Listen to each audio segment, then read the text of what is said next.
Falar sobre influências foram muitas. Alguns que eu nem conheci, pessoas com quem eu nem conversei.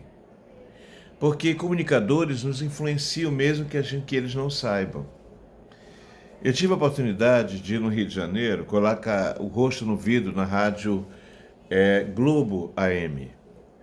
E lá na Globo AM eu vi Haroldo de Andrade fazendo programa. Programa Haroldo de Andrade, a maior audiência da América Latina.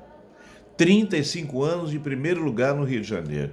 Tanto é que o Ibope, gente, deu um troféu especial para ele, Haroldo de Andrade. Eu nunca me esqueço, né, de um comentário de Haroldo de Andrade que acontecia. Aí entrava a música, pam, pam, pam, pam, pam, o Haroldo de Andrade, e entrava uma crônica belíssima, umas 12 páginas a crônica, e ele lia. Ele tinha muitas pessoas trabalhando com ele. Haroldo me influenciou, Paulo Barbosa me influenciou. Eu cheguei em São Paulo e ligava rádio, logicamente eu ouvia rádio. Na época não tinha internet, as primeiras vezes que fui a São Paulo, e eu via no momento em que os ponteiros do relógio se cruzam. E ele lia uma crônica que era para a avó, para uma avó. E aquilo me sensibilizou muito o jeito dele falar. Bem, esses de lá. Daqui, meu Deus do céu, Zé Branco, com aquele seu jeito simples de falar, nada de voz impostada.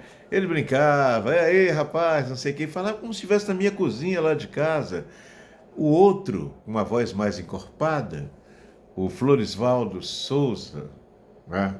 Floresvaldo Souza, até hoje ainda está muito antenado com tudo que acontece em rádios. Tive a oportunidade de trabalhar com ele na Difusora FM durante um período. Tivemos boas conversas. Fiz com ele um programa na Educadora, Minha Vida, Minha História, que era sempre gravado. E ele me convenceu um dia, eu estava andando pela Rua Grande, seria a semana de fazer o programa para gravar Minha Vida, Minha História com ele. E eu atendi o telefone no meio da Rua Grande, era Floresvaldo, me convencendo a fazer ao vivo, porque ao vivo era outra história, Robson e tal. E eu entrei no banco, saí do banco, e ele do banco, e ele com ele ao telefone, e ele me convenceu. Foi o único Minha Vida, Minha História, eu gravei mais ou menos com umas 50 pessoas, não me recordo a quantidade exata, mas Floresvaldo foi o único programa feito ao vivo. E foi uma honra, né? Porque era meu ídolo que estava ali falando comigo e me convencendo, entendeu? Então fui influenciado por Fernando Souza, que fazia os comentários, ele com Gilberto Alves. Gilberto Alves dizia, são 35 minutos, Fernando, e o jogo? E Fernando ia lá, o que mais acerta no futebol, não é? O slogan que foi criado depois, quando ele trabalhou na Rádio Educadora, na equipe de Garcia Júnior, meu amigo querido. Então, Fernando Souza, foi ele que, inclusive, eu procurei, quando a difusora me fez proposta para ir para lá, eu estava na Rádio Universidade, e eu procurei, meu Deus, eu não tenho mais o meu pai por perto para me dar uma orientação. Meu pai era o meu grande orientador. E aí o que eu fiz? Fui lá onde Fernando, ele estava na cozinha da Rádio Educadora, e eu falei, Fernando, eu recebi uma proposta da Rádio Difusora FM para trabalhar, o Magno Soares me ligou e o que tu acha disso? Ele, não pense duas vezes, diga sim, vá, faça a sua parte e tal. Esse mesmo Fernando, eu fazendo um programa de jornalismo na Rádio Educadora, ele, quando eu errava alguma coisa, ele muito informado, cara, em tudo que é esporte ele sabia, tudo, negócio de economia, tudo, política ele sabia. Quando eu errava alguma coisa, ele dizia, ó garoto, você falou não sei o que, não é bem aquilo, amanhã corrija isso.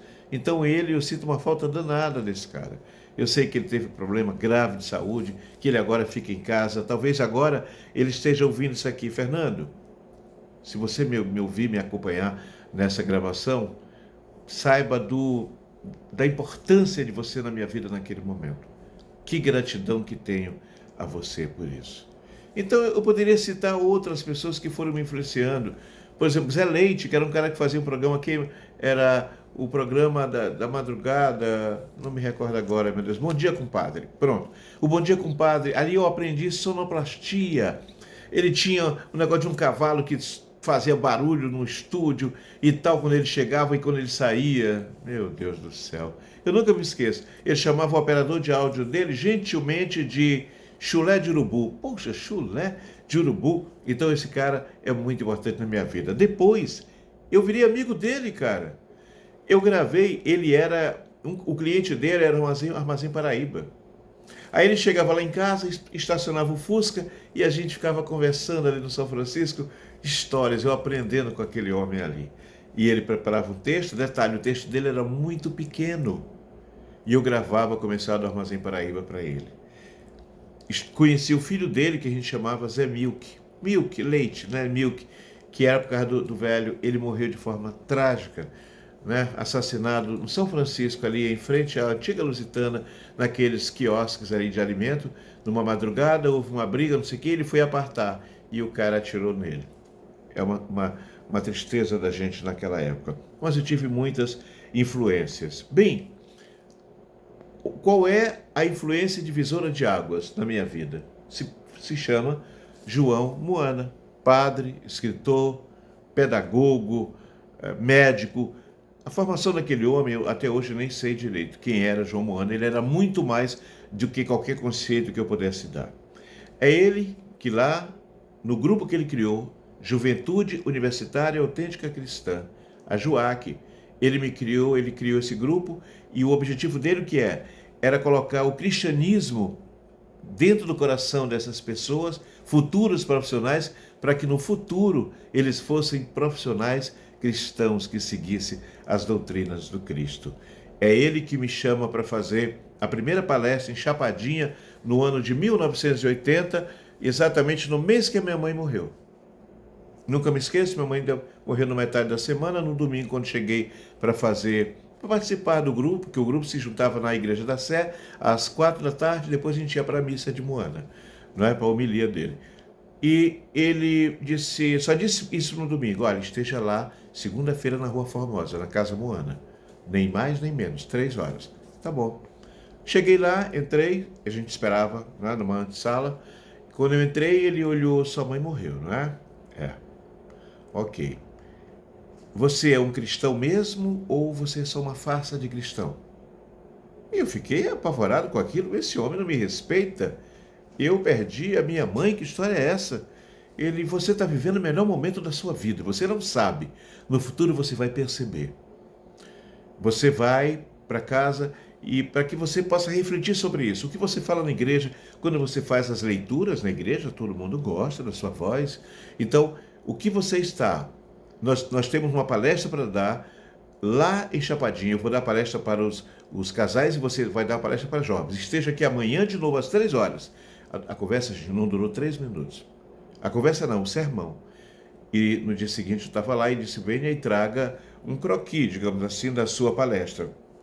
E assim foi, e assim Moana me colocou para fazer palestras. E virei palestrante. Naquele dia, lá, naquele mês difícil da minha vida, mas ele foi ali um dedo importante de Deus na minha vida, porque ele poderia ter dito: tá bom, volte para casa e tal, mandasse eu rezar. Não. Ele bateu pesado porque ele sabia as minhas possibilidades. Eu acho que os nossos verdadeiros mestres, eles nos conhecem. Eles conhecem a gente mais do que a gente mesmo.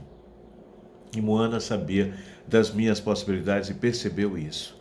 Passado um tempo, num domingo depois já de terminada a missa, ele disse: você não gostaria de ajudar um programinha de rádio na Educadora? Eu primeiro peguei um susto. Educadora? Eu vi a Semana da Educadora em fase experimental. Depois eu vi o primeiro dia que ela foi pro ar. Eu tinha participado do programa da Caruchinha. Eu tinha ouvido todo mundo no rádio. E eu disse: mas padre, eu sou estudante de farmácia. Ele: não tem problema. O problema trabalha com comunidades, para onde vais, que foi um tema da campanha da fraternidade. Você vai para lá e você vai fazer a sua ajuda, para ajudar, por exemplo, com a de saúde. Vamos fazer uma fossa, vamos ter cuidado com limpeza, não sei o quê. Você faz isso e faz uma oração e tal, isso para você é tranquilo. Você já está sendo preparado aqui também. Vá amanhã e fale com o Domota. Diga que Moana que lhe mandou. E eu fui lá, comecei com o Domota e comecei a minha história no rádio. Observem que ele me coloca em 2 momentos. Eu, durante 20 anos, fui instrutor de oratória e locução para rádio e TV no Senac. Foi o dedo de Moana. Em rádio, Foi ele que me colocou na Rádio Educadora. E assim ele colocou também Juarez Medeiros. Curiosamente, ele colocou Juarez, e Juarez tinha sido demitido naquela semana. E eu fui substituir Juarez. Quer dizer, os dois da Joac que foram colocados por Mano, os dois locutores, Robson Júnior e o Juarez Medeiros, saíram de lá. Curiosamente, anos depois, eu iria trabalhar na Rádio Cidade. Eu seria o primeiro locutor da Rádio Cidade. Tinha até vinheta já gravada, já pelo César Filho, para mim. O César Filho, a voz dele vinha gravada, né? Pablo também. E o que acontece? Aí eu não fui. Quem foi o primeiro lugar? Juarez Medeiros, que foi a primeira locução local da Rádio Cidade no final da tarde. E Juarez levou uma linguagem de AM para FM. Ele sabe disso. Falando com vovozinha, né? Com o pessoal do interior e tal. Era o Juarez, uma belíssima voz. Foi a primeira locução local da Rádio Cidade. Se você que ouviu Rádio Cidade ao longo desses anos não sabe. Então, eu tenho essas influências.